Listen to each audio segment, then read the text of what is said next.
हिमविद्या पाठशाला में आप सभी का स्वागत है। उत्तराखंड का समग्र राजनीतिक इतिहास जो कि अजय रावत सर द्वारा लिखा गया है, इसकी एक इंपॉर्टेंट सीरीज़ मैं आप लोगों के साथ शेयर कर रही हूँ। अगर आप लोग उत्तराखंड कॉम्पिटिटिव एग्जाम की तैयारी कर रहे हैं तो ये सीरीज़ आप लोगों के लिए बहुत हेल्पफुल और इंपॉर्टेंट होने वाली है। अभी तक मैं इसकी 18 वीडियोज़ अपलोड कर चुकी हूँ, जिसके अंतर्गत हम लोगों ने कई इंपॉर्टेंट टॉपिक्स को कवर किया है। इसमें अभी तक हम लोग पढ़ चुके हैं उत्तराखंड एक परिचय, जिसके अंतर्गत हम लोगों ने ये सभी टॉपिक्स कवर कर लिए, यानी कि अमोघ मूर्ति प्रकार, अनमोला प्रकार, चत्रेश्वर प्रकार। हम लोगों ने कुछ शिलाश्रय के बारे में जाना, ऐतिहासिक और ऐतिहासिक इतिहास के बारे में जाना हम लोगों ने उत्तराखंड के। उसके बाद हम लोगों ने हर्ष के पश्चात मध्य हिमालय, कार्तिकेयपुर राजवंश, कुमाऊं और गढ़वालों के नामों की उत्पत्ति कैसे हुई थी। फिर उत्तराखंड के आदि निवासी के बारे में हम लोगों ने जाना, जिसके अंतर्गत हमने किरात जनजाति और उससे संबंधित और भी जो जनजातियाँ थी उनके बारे में हम लोगों ने जाना। फिर हम लोगों ने कत्यूरी वंश की स्थापना और इतिहास के बारे में जाना। मतलब हमने ये सारे जो टॉपिक्स हैं आपके एग्जाम के पर्पज़ से वो सब कवर कर चुके हैं। कत्यूरी वंश की जो वास्तुकला थी उसका भी हमने बहुत डीपली एक्सप्लेनेशन किया है इसमें। तो आपके एग्जाम के पर्पज़ से ये बहुत ज़्यादा इंपॉर्टेंट है। आप लोगों ने अगर वो वीडियोस नहीं देखी हैं तो आप लोग हिम विद्या पाठशाला में विजिट करके उन सभी टॉपिक्स को पढ़ सकते हैं, देख सकते हैं, सुन सकते हैं और अपनी कॉपी में हर एक पॉइंट को नोट डाउन कर सकते हैं। तो कत्यूरी वंशी के सभी ये टॉपिक्स मैं कवर कर चुकी हूँ। कटारमल मंदिर से लेकर गोपेश्वर मंदिर, बैजनाथ मंदिर, ये सारे हमारे कंप्लीट हो चुके हैं। तो हमारा ये वाला एक जो चैप्टर है उत्तराखंड एक परिचय, ये हमारा कंप्लीट हो गया है। आज से हमारा शुरू होने वाला है कुमाऊं का चंद राजवंश। ठीक है, कुमाऊं का चंद राजवंश में हम लोगों ने चंद शासकों के नेपाल से संबंध, चंद शासन काल में मंदिर की वास्तुकला, तो इसके अंतर्गत हमने ये सारे टॉपिक कवर करने हैं। ठीक है, जिसमें हम लोग कहाँ तक पढ़ेंगे, चंदों का पंचायती राज। ठीक है, तो वीडियो को शुरू करते हैं और वीडियो को लास्ट तक जरूर देखिएगा, क्योंकि बहुत इंपॉर्टेंट चैप्टर हमारा स्टार्ट होने वाला है कि कुमाऊं में चंद राजवंश कैसे आए, कब आए, और उनसे जुड़ी हुई बहुत सी जानकारी हम लोग इसके अंदर पढ़ेंगे। तो वीडियो को लास्ट तक जरूर देखिएगा। वीडियो पसंद आए तो वीडियो को लाइक भी कीजिएगा और अपने दोस्तों के संग शेयर भी कीजिएगा। आइए शुरू करते हैं। वीडियो शुरू करने से पहले मैं आप लोगों से एक रिक्वेस्ट और करना चाहती हूँ कि अगर आप लोगों ने चैनल को सब्सक्राइब नहीं किया है तो आप लोग चैनल को सब्सक्राइब कर लीजिए और बेल आइकन भी प्रेस कर दीजिए, ताकि ऐसे ही इंपॉर्टेंट टॉपिक्स जो भी आपके एग्जाम के पर्पज से इंपॉर्टेंट है उन टॉपिक्स को मैं आप लोगों के संग शेयर करूँगी, तो उसका नोटिफिकेशन आप लोगों तक टाइम से पहुँच जाए। अपने साथ कॉपी और पेन लेकर बैठिएगा, ताकि जो भी इंपॉर्टेंट हमें नोट करना है वो हम लोग अपनी कॉपी में नोट डाउन कर लें और आपके नोट्स भी तैयार होते रहें इसमें। ठीक है, स्पेशली ये क्लास उनके लिए है जिनके पास बुक नहीं है अजय रावत सर की, क्योंकि ये बुक बहुत ज़्यादा इंपॉर्टेंट मानी जाती है उत्तराखंड के किसी भी एग्ज़ाम के लिए, बहुत ज़्यादा इंपॉर्टेंट मानी जाती है। तो उन्हीं बच्चों की हेल्प करने के लिए मैं आप लोगों के संग ये चैप्टर शेयर कर रही हूँ। तो आइए शुरू करते हैं। कुमाऊं का चंद राजवंश। यद्यपि चंद वंश की गरिमामय इतिहास के अंतरपटल पर अनेक प्रतापी नरेश दीप शिखाओं की भांति ज्योतित हुए, चमके, अंतहित हो गई, किंतु इतिहास सामग्री के अभाव में अभी तक यह ज्ञात ना हो सका कि इस गौरवमय वंश का संस्थापक कौन था। यानी कि कहने का मतलब है कि चंद राजवंश बहुत मतलब जाना माना एक राजवंश है। ठीक है, बहुत प्रसिद्ध राजवंश के रूप में ये जाना जाता है कुमाऊं के। तो इसके अंतर्गत कई ऐसे प्रतापी राजा आए, प्रतापी नरेश आए, जिन्होंने यहाँ पर को शासन किया, अपना शासन चलाया। लेकिन क्या है कि यहाँ पर इतिहास की सामग्री के अभाव में, यानी कि पर्याप्त मात्रा में कोई भी लिखित प्रमाण पत्र हमारे पास प्राप्त नहीं है, जिससे हम ये अंदाज़ा लगा सके कि आखिर इसके अंतर्गत कौन कौन राजा आए, उन्होंने शासन किए और कब से कब तक का किसका क्या शासनकाल रहा है। तो इस चीज़ का अभाव रहा है, जिसकी वजह से ये ज्ञात कर पाना बहुत ही मतलब मुश्किल हो जाता है कि आखिर इस वंश का संस्थापक कौन था, कहाँ से ये वंश की शुरुआत हुई है। ठीक है, तो किसके कारण यहाँ पर को क्या नहीं है, इतिहास की सामग्री नहीं है, यानी कि कोई भी लिखित प्रमाण ऐसा कुछ भी प्राप्त नहीं हुआ है जिससे हम ये पता लगा सके कि इस वंश का संस्थापक आखिर कौन था, इस संस्थापक की नींव आखिर किसने, इस वंश की नींव आखिर किसने रखी थी। आगे बढ़ते हैं। सोमचंद अथवा थोरचंद दोनों ही नामों के साथ विभिन्न किंवदंतियाँ प्रचलित हैं। यानी कि एक नाम आता है सोमचंद का और एक नाम आता है थोरचंद का। दोनों को ही कुमाऊं का शासक माना जाता है और दोनों के बारे में ही ये कहा जाता है कि इसकी संस्थापक सोमचंद थे और या फिर कौन थे, थोरचंद थे। ठीक है, लेकिन दोनों ही चंद वंश से संबंधित थे। ठीक है, कहा तो ऐसा जाता है कि जो थोरचंद थे वो इनके सोमचंद के वंशज थे। ठीक है, तो देखते हैं इनके बारे में क्या क्या कहानियाँ यहाँ पे को बताई गई हैं। तो सबसे पहले हम पढ़ेंगे सोमचंद के बारे में। सोमचंद, प्रसिद्ध विद्वान एटकिंसन सोमचंद को चंद वंश का संस्थापक मानते हैं।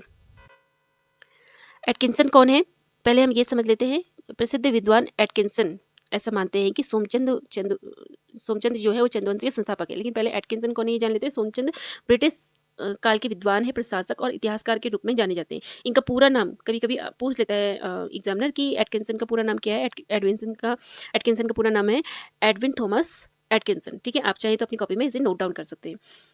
अच्छा, इनकी एक सबसे प्रसिद्ध बुक है जिसे क्या इनका एक प्रसिद्ध ग्रंथ माना जाता है जिसका नाम है द हिमालयन गजेटियर। ठीक है, आप इसको भी नोट कर सकते हैं। द हिमालयन गजेटियर के लेखक कौन है? तो कौन है? एटकिंसन। ठीक है, तो इन्होंने क्या कहा है अपनी बुक में कि सोमचंद्र जो है वो चंद्रवंश के संस्थापक हैं। इससे संबंधित 2 प्रचलित किंवदंतियां का उल्लेख किया गया है। प्रथम धारणा के अनुसार जब कत्यूरी साम्राज्य पतनोन्मुख हो रहा था, कत्यूर के जर्जरित राज सिंहासन पर एक अयोग्य शासक ब्रह्मदेव आसीन था। ठीक है, इस बात को समझते हैं। कत्यूरी शासन साम्राज्य के बारे में मैं आप लोगों को बता चुकी हूँ। हमने पिछली सारी क्लासेस में, मैक्सिमम क्लासेस में, हम मतलब जितने भी टॉपिक हम लोगों ने शेयर किए हैं अभी तक का, तो उसमें कत्यूरी वंश के बारे में हमने बहुत ज़्यादा डीप में पढ़ा है। तो कत्यूरी वंश साम्राज्य कौन सा था? जिसके 3 परिवारों ने यहाँ पे शासन किया, यानी कि इन्होंने गढ़वाल पे भी शासन किया है और कुमाऊं पे भी शासन किया। कुछ टाइम वो गढ़वाल पे थे, फिर उसके बाद उन्होंने अपनी राजधानी बदलकर कहाँ कर दी थी? कत्यूरी घाटी में कर दी थी, जिसकी वजह से ये कत्यूरी वंश के नाम से जाने जाने लगे। और इन्होंने करीब 300 वर्षों तक यहाँ पर को शासन किया है। उत्तराखंड की पावन भूमि पर 300 वर्षों तक शासन किया।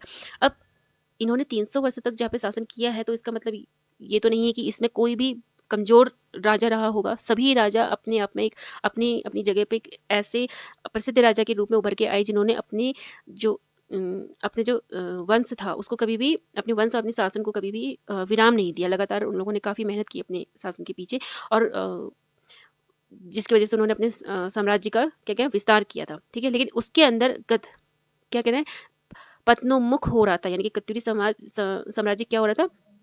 का पतन होने का जब समय नज़दीक आ गया था। यानी कि पतन कब होता है? किसी भी साम्राज्य का पतन कब होता है? जब उसका राजा क्या करता है? अपने कार्यों के प्रति उत्तरदायी नहीं होता है, अपने कार्यों को पूर्ण रूप से नहीं निभाता है, या फिर कोई राजा ऐसा आ जाता है जो इस साम्राज्य को क्या कर देता है? मुश्किल में डाल देता है। तो वैसा ही वो अयोग्य एक शासक था इसके अंतर्गत जो था ब्रह्मदेव। तो उसके बारे में लिखा है कि ब्रह्मदेव उस समय कैसा था कि बहुत ही अयोग्य शासक था। कत्यूरी के जर्जरित राज सिंहासन पर एक अयोग्य शासक आसीन था जिसका नाम है ब्रह्मदेव। तो समग्र राज्य षड्यंत्रों, अशांति, कलह का केंद्र बन गया था। ब्रह्मदेव की इन कार्यों की वजह से, यानी कि इसके किस तरीके से षड्यंत्र वगैरह करता था, अशांति फैलाता था, कलह करता था, प्रजा को परेशान करके रखा था। तो इसकी वजह से क्या हो गई थी? पूरा जो इसका वंश था, साम्राज्य था, वो उसमें पूरी अशांति ही फैल गई थी। नियम मर्यादाओं पर आस्था न रही। स्वेच्छाचारिता का ऐसा तांडव नृत्य हो रहा था कि राज परिवार के सारे सदस्य भूमि के किसी भी टुकड़े पर स्वामित्व प्रदर्शित कर स्वतंत्रता की घोषणा कर रहे थे। यानी कि अपनी मनमर्जी चला रहे थे, कोई नियम नहीं था उनके शासन का। प्रजा को उन्होंने बहुत परेशान कर रखा था, यानी कि उनकी भूमि को, प्रजा की जो भूमि होती थी जिस पर वो खेती वगैरह करते थे, उसको हड़प लिया करता था ब्रह्मदेव। तो जितनी भी मेहनत कत्यूरी वंश के और शासकों ने करी थी, उससे उनके हिसाब से इसने कोई भी मेहनत नहीं करी थी, बल्कि लोगों को बहुत परेशान किया था, लूटपाट करता था। ठीक है, तो छोटे छोटे स्वार्थों के लिए लड़कर धन जन का व्यर्थ होम कर रहे थे। अराजकता, अनाचार एवं अत्याचार चप्पे चप्पे में व्याप्त हो गया था। विशेषतः काली, कुमाऊं, चंपावत की दुर्दशा पराकाष्ठा पर पहुंच चुकी थी। फलतः कुछ गणमान्य लोगों ने एक उपाय सोचा। ठीक है, क्या उपाय सोचा उन्होंने? अब वो ब्रह्मदेव से क्या हो गए थे? बहुत ज़्यादा मतलब परेशान हो गए थे अब कुछ जो उस समय के जो अनुभवी लोग थे, तो उन लोगों ने कहा कि अगर ब्रह्मदेव का यही रहेगा, मतलब हाल यही रहेगा, तो ये जो वंश है ये पूरा खत्म हो जाएगा, ये जो साम्राज्य है ये पूरा खत्म हो जाएगा। तो उन लोगों ने क्या करा, उनके कुछ प्रतिनिधि कन्नौज के तत्कालीन नरेश के पास गए, जो उस कन्नौज में उस समय जो नरेश रहा होगा उसके पास गए। किसके बारे में बात हो रही है? कि सोमचंद कैसे कुमाऊं में आया। ठीक है, सोमचंद कैसे चंद्रवंश के संस्थापक बने। ठीक है, इसके बारे में बात हो रही है। तो ये इसके पीछे की क्या कहानी है, कैसे सोमचंद्र नामक नरेश यहाँ आया और यहाँ पे अपना साम्राज्य उसने फैलाया, तो उसके बारे में बताया जा रहा है कि ब्रह्मदेव के समय में फिर जब इतनी सब जगह इतनी दुर्दशा हो गई थी, इतना अराजकता, अनाचार, अत्याचार जब चप्पे चप्पे फैल गया था, तो फिर लास्ट में क्या करा उन लोगों ने, गणमान्य लोगों ने क्या करा, कन्नौज के जो तत्कालीन राजा थे उनके पास गए और अपने स्थल में शांति स्थापित करने की प्रार्थना की। तो उन्होंने उनसे प्रार्थना की कि हमारे वहाँ ऐसी ऐसी स्थिति हो गई है। कन्नौज नरेश ने अपने भाई सोमचंद को कुमाऊं में भेजा। ठीक है, उस समय की प्रचलित कुछ कथाएं हैं, ठीक है, जो लोगों में क्या है जनश्रुति वाली हैं। तो कन्नौज के नरेश ने किसको भेजा? सोमचंद को कुमा में भेजा। सोमचंद ने अति शीघ्र स्थिति को संभालकर अपनी योग्यता का परिचय दिया। ठीक है, अब सोमचंद वहाँ जैसे उसकी भाई ने बोला होगा, वहाँ के जो राजा थे कन्नौज के राजा, तो उसके हिसाब से उन्होंने अपनी, और सोमचंद काफ़ी बुद्धिमान और काफ़ी व्यवहार कुशल थे, तो उन्होंने उसकी वजह से वहाँ पर को शीघ्र गए और वहाँ पर को जो स्थिति थी उसको संभाल लिया। ब्रह्मदेव ने अत्यधिक प्रसन्न होकर अपनी पुत्री का विवाह सोमचंद से कर दिया। ठीक है, एवं कोतवाल छावनी चंपावत की भूमि यौतुक यानी कि दहेज स्वरूप भेंट की। ठीक है, अब ब्रह्मदेव सोमचंद की जो व्यवहार कुशल व्यक्ति और बुद्धिमानी को देखकर, योग्यता को देखकर वो बहुत ज़्यादा प्रसन्न हो गए और उन्होंने क्या करा, अपनी पुत्री का विवाह किसके संग कर दिया? सोमचंद के संग कर दिया। और दहेज में, यौतुक का मतलब होता है कि उपहार में दी गई कोई चीज़, ठीक है, जिसके रूप में क्या करते थे राजा लोग, अपनी जमीन का कोई टुकड़ा या महल या कहीं का राज्य दहेज में दे दिया करते थे अपने जवाई को। तो सोमचंद को भी क्या करा उन्होंने? चंपावत की भूमि को दहेज के रूप में भेंट स्वरूप दे दिया। सोमचंद ने सुयो नामक स्थान पर एक किला बनवाया और राज्य करने लगा। तो उस जो भूमि थी वो कहाँ पर थी? सुयो नामक एक स्थान था, उस समय का एक प्राचीन और ऐतिहासिक क्षेत्र है ये। तो वहाँ पर उन्होंने अपना एक किला बनवाया और फिर राज्य करने लगे। ठीक है, ये एक कहानी है इनके बारे में कि कैसे ये यहाँ पे को आए कुमाऊं में और कैसे इन्होंने अपना साम्राज्य स्थापित किया। दूसरी किंवदंती के अनुसार सोमचंद कन्नौज नरेश के भाई बद्रीनाथ की यात्रा पे आए और ब्रह्मदेव से मिलने पर ब्रह्मदेव ने अपनी कन्या का हाथ सोमचंद को सौंप दिया। दहेज में उन्हें चंपावत की छोटी सी जागीर मिली। ठीक है, इस तरह की कहानी हमको एक यहाँ पर सबको याद आ रहा होगा कि ये ऐसी एक कहानी हम लोगों ने कहाँ पे भी पढ़ी है। अभी हम पीछे भी उसको डिटेल में पढ़ेंगे जब हम परमार वंश के बारे में पढ़ेंगे। तो परमार वंश में भी ऐसी ही एक कहानी देखने को मिलती है, जिसके अंतर्गत क्या होता है, परमार वंश का एक राजकुमार क्या आता है वहाँ पे बद्रीनाथ की यात्रा पे आता है। ठीक है, तो ऐसी ही कहानी है वो भी। आगे बढ़ते हैं। सोमचंद को चंद्रवंश का संस्थापक मानने वाली विचार श्रृंखला की अग्रिम कड़ी है श्री बद्रीदत्त पांडे। ठीक है, अभी तक का हम लोगों ने दो कहानियों के बारे में पढ़ा कि कैसे सोमचंद यहाँ आया।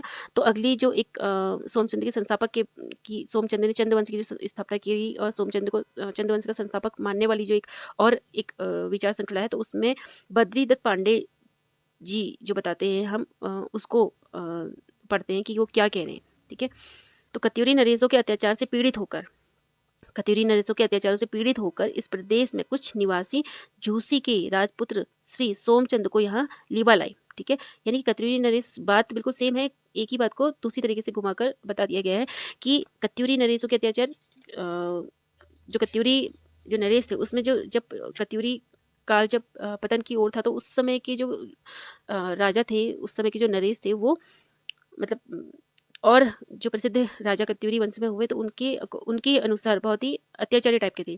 ठीक है, तो उनके अत्याचारों से परेशान होकर इस प्रदेश के कुछ निवासी झूसी के राजपुत्र यानी कि झूसी कहाँ पर कोई आपका? झूसी उत्तर प्रदेश के प्रयागराज में एक जगह है, प्राचीन और ऐतिहासिक क्षेत्र है ये। तो वहाँ के एक राजा थे के राजपुत्र श्री सोमचंद को, वहाँ के जो राजा थे उनके पुत्र को यानी कि सोमचंद को यहाँ लेकर आए। उन्हें यानी कि ये कौन कह रहा है? बद्रीदत्त पांडे के अनुसार ये बात बताई जा रही है। ठीक है,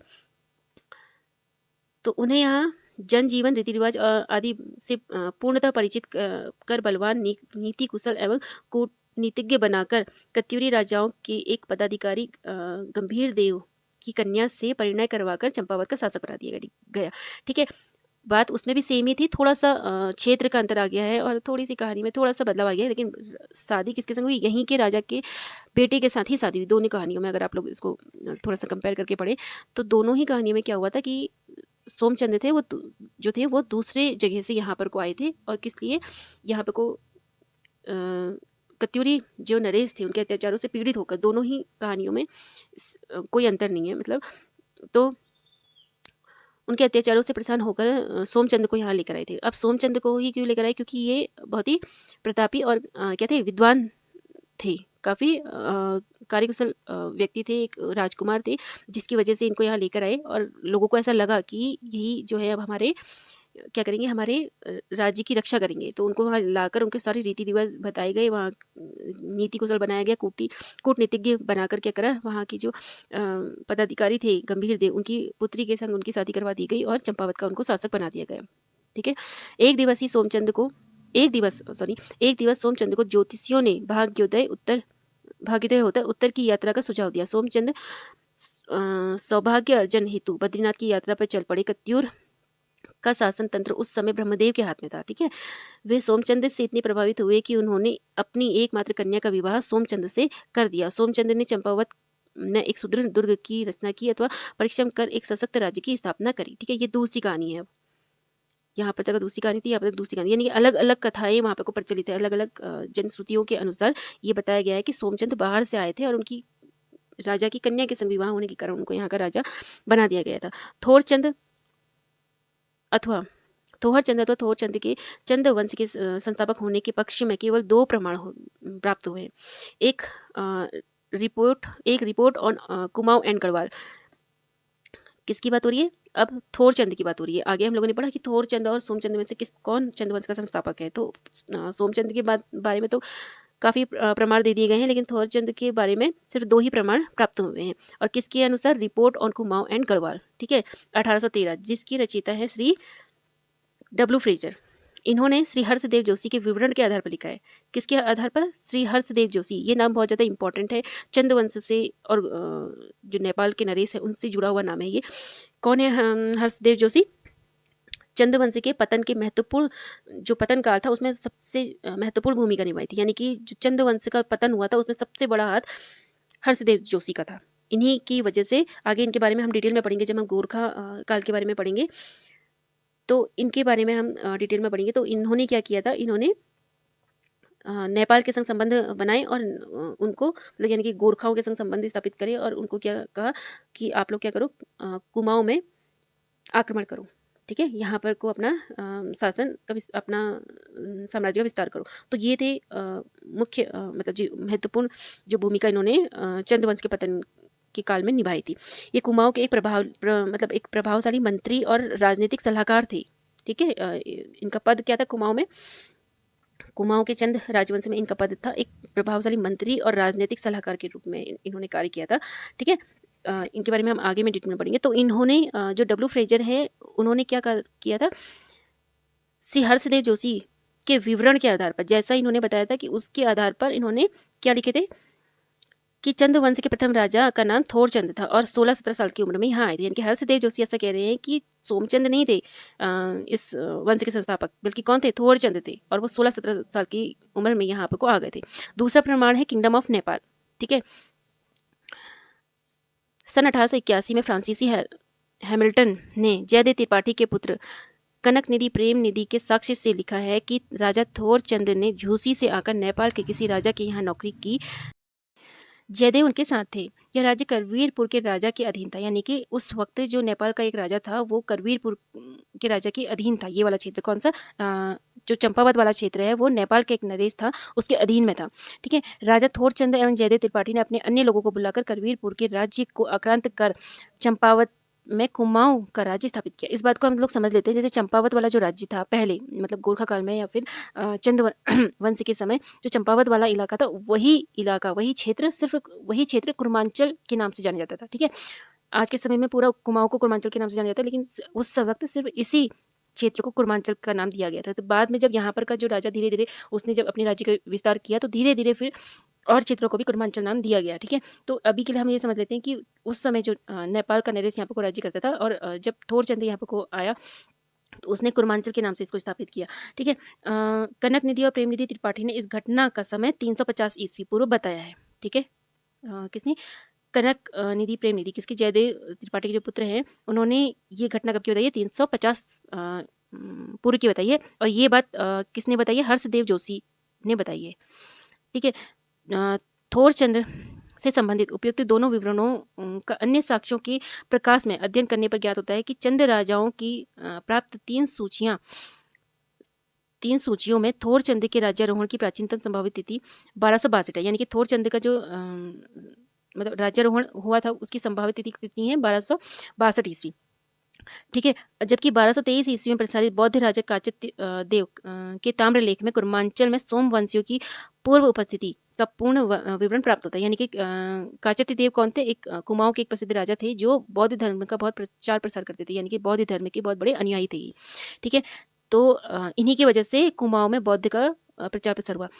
तो इनकी जो ताम्रपत्र हैं उनमें क्या कहा गया? सोमवंशीय की, यानी कि देखिए यहाँ पर को थोड़ा कन्फ्यूजन ये है कि सोमवंशी तो वैसे चंद वंश को ही सोमवंशी कहा जाता है, ठीक है। और जो थोरचंद था वो भी चंदवंश का ही था, यानी कि अगर वो सोमचंद से संबंधित होगा तो सोमचंद का वंशज था थोरचंद। तो ये जो सोमवंशियों की पूर्व उपस्थिति का विवरण प्राप्त होता है, यानी कि काचती देव की ताम्रलेख के अनुसार कुर्मांचल में सोमवंश के पूर्व यानी कि सोमचंद से संबंधित बताया गया है कि पूर्व उपस्थिति का विवरण कब से बताया गया है, 1223 ईस्वी से बताया गया है, ठीक है। अतः आगे देखते हैं।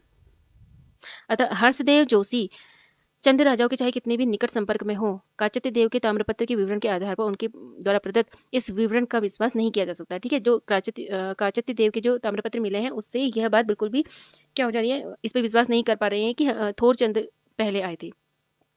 इस प्रकार दूसरी घटना में थोरचंद के कुमाऊं आगमन की तिथि लगभग 350 वर्ष पूर्व इंगित की गई है, जबकि सूचना देने की तिथि 1818 है, जो एकदम अविश्वसनीय है, ठीक है। सर्वप्रथम तो पिता पुत्र का कालांतर 350 ईस्वी किसी भी प्रकार संभव नहीं है, ठीक है। दूसरा क्या है, 1818 में से अगर 350 घटाने पर कितना आ रहा है, 1468 का समय प्राप्त होता है, जो कि परवर्ती राजा विक्रमचंद की प्रमाणिक तिथि 1423 के बाद का है, ठीक है। उपयुक्त विश्लेषण के आधार पर यह अधिकार पूर्ण कहा जा सकता है कि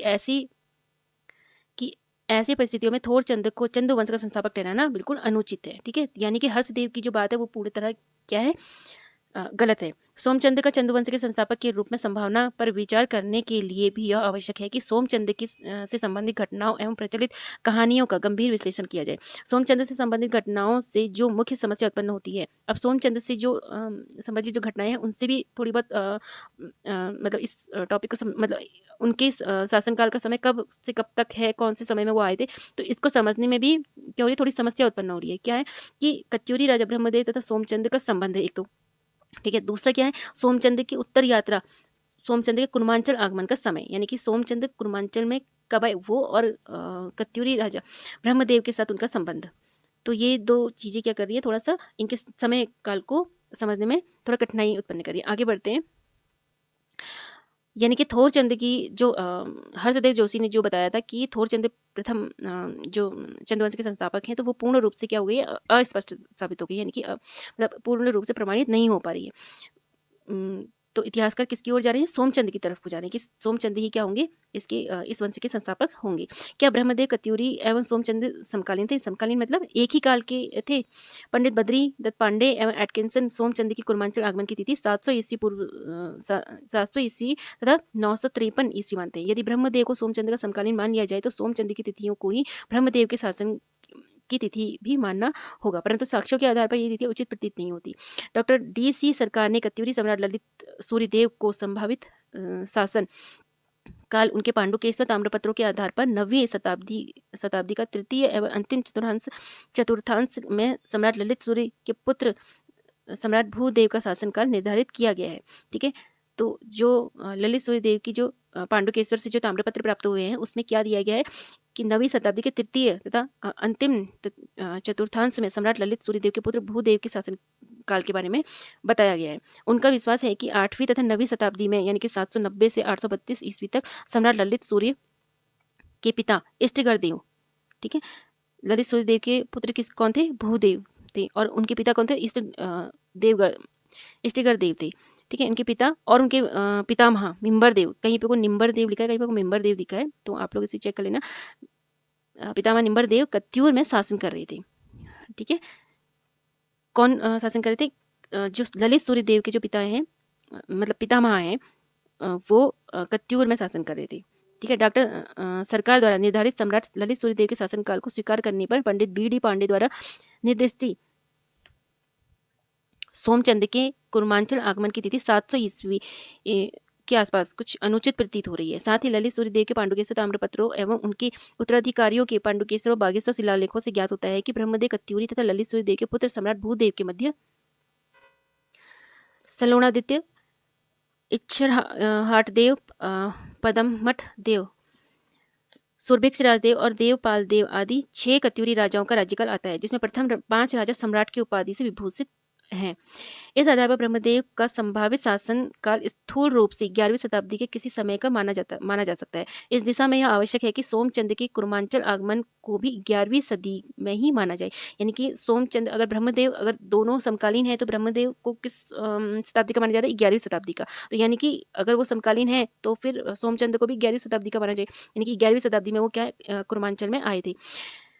सोमचंद की उत्तराखंड यात्रा भी इसी संभावना की ओर इंगित करती है। शंकराचार्य जी के पूर्व उत्तराखंड में बौद्ध धर्म का बोलबाला था। यानी कि शंकराचार्य जब यहाँ आए तो उनसे पहले क्या था, बौद्ध धर्म का यहाँ पे बहुत ज़्यादा प्रचार प्रसार था।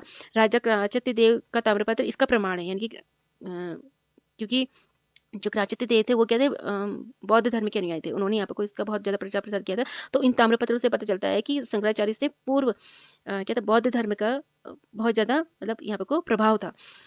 तो यदि सोमचंद उत्तराखंड की यात्रा पर आए तो वह केवल शंकराचार्य के जन्म अर्थात 8वीं शताब्दी के पश्चात ही किसी समय आए होंगे, जबकि जगत गुरु शंकराचार्य उत्तराखंड में हिंदू धर्म की पुनर्स्थापना कर चुके होंगे जब। ठीक है, इस प्रकार थोरचंद की तिथि 1262 ईस्वी पूर्व और 1223 ईस्वी में कुर्मांचल में सोमवंशियों की पूर्व उपस्थिति से थोरचंद के चंद वंश का संस्थापक होने की संभावना प्रायः समाप्त हो जाती है। सोमचंद से संबंधित समस्त परिस्थितियों का गंभीर विश्लेषण तथा साक्ष्य एक मत से इस विवादग्रस्त चंद वंश का आदि पुरुष की संभावना को कई गुना बढ़ा देता है। ठीक है, आगे बढ़ते हैं। इतिहासकार डॉक्टर श्यामलाल के अनुसार सोमचंद के कुर्मांचल आगमन की तिथि के संबंध में यह ज्ञातव्य है कि 1031 ईस्वी में अपने भारतीय अभियान में सुल्तान महमूद गजनवी को उत्तर भारत मेरठ मथुरा कन्नौज को पदाक्रांत करने के फलस्वरूप इन क्षेत्रों में राजपूतों ने प्रचुर मात्रा में पलायन किया। यानी कि जब मोहम्मद गजनवी यहाँ पर को आक्रमण करने के लिए आया था, लूटपाट करने के लिए आया था आक्रमण के द्वारा, तो उस समय क्या हो रहा था कि सभी जो मतलब जितने भी क्षेत्र थे उसमें क्या हो गई थी, बहुत अफरा तफरी मच गई थी और जो राजपूत थे वो क्या कर रहे थे, यहाँ से छोड़ के जा रहे थे। उस समय का माहौल बहुत ही डरावना भयावह हो गया था, जिस वजह से सभी राजपूत यहाँ पर से जाने लगे थे इन जगह को छोड़। अतः संभव है कि उस आपातकाल में कोई राजपूत सरदार अपना भाग्य आजमाने उत्तर भारत की ओर चला आया हो। ठीक है, जिस वक्त महमूद गजनवी ने यहाँ पे आक्रमण किया तो जितने भी राजपूत थे वो मतलब वो जगह छोड़कर दूसरी जगह चले जा रहे थे। तो ऐसे ही कोई राजपूत यहाँ पर को अपना भाग्य आजमाने के लिए आया हो, ठीक है, उत्तर भारत की ओर आ गया हो और उसने कत्यूरी राज्य को राजनीतिक उथल पुथल की अवस्था में पाकर अवसर का पूर्ण सदुपयोग हेतु दुर्बल ब्रह्मदेव कत्यूरी की कृपा पात्र बनकर अपनी स्थिति सुदृढ़ कर ली होगी। ठीक है, एवं वह स्वयं कालांतर में कत्यूरी नरेश की कन्या से विवाह का चंपावत का शासक बन गया होगा। यह भी संभव है कि यह राजा सोमवंशी होने के कारण कालांतर में सोमचंद के नाम से विख्यात हुआ हो। तो इस सोमचंद के बारे में ये बात कही गई है कि जब महमूद गजनवी यहाँ पर को आए, महमूद गजनवी यहाँ पर को आक्रमण किया उसने और लूटपाट की, तो उस वक्त भारत की स्थिति क्या हो गई थी, महमूद गजनवी ने करीब 17 बार यहाँ पर को आक्रमण किया था। उस समय आपातकाल की स्थिति पैदा हो गई होगी। तो जितने भी राजा थे जो छोटे मोटे राजा थे वो उन जगहों को छोड़कर दूसरी जगह स्थानांतरित हो रहे होंगे। तो ऐसी एक नरेश यहाँ पर को आया जो उत्तर भारत में, जिसने देखा कि ब्रह्मदेव का जो राज्य था जो पतन की ओर था, तो वहाँ पर को जाकर उसने क्या करा, उसके संग दोस्ती कर ली।